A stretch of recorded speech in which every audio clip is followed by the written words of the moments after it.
Hi folks, my name is Corey Walker and I am a speech and language pathologist here in the States. So I have been working, well, and generally that job here in the States involves working with children mostly who they're English speakers and they're American, but they still have difficulty producing some of these sounds in our language. And I've worked on just about every one through the years. So teaching that is a no-brainer, and I actually have developed some software that I would gift to you if you start working with me that will show you visually how to produce the different sounds in the English language. But by and large, most languages have more, the sounds of most languages have more in common than they don't. There's usually a handful of sounds that are difficult for native speakers of other languages.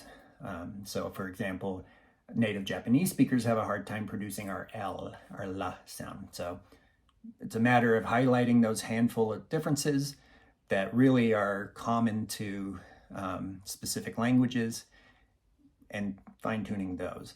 That's really not a difficult process, probably the easiest part of the whole process.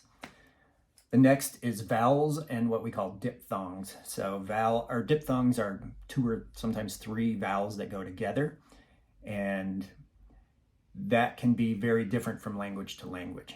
And then hearing the difference, discriminating the difference. So what I do is I would get you familiar with IPA, the International Phonetic Alphabet. Any educated person can learn it quite easily. And that gives a very good logical and visual representation of what you're doing versus what you need to be doing. So for example, people who are native speakers of French say they want to say the word this in English. They will often say dis, right? So we got the TH, that's easy enough to teach.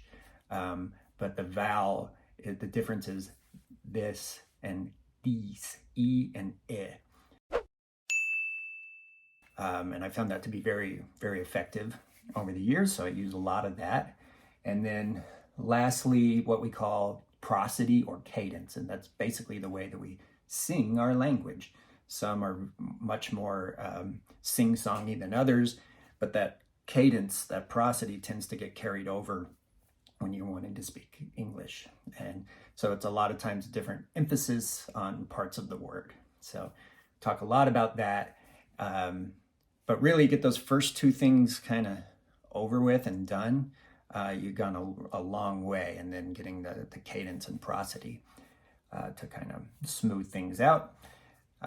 Anyway, I hope this gives a basic and not too confusing way of how I approach things.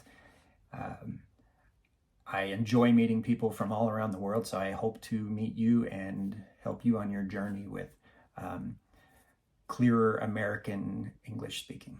Thanks and take care.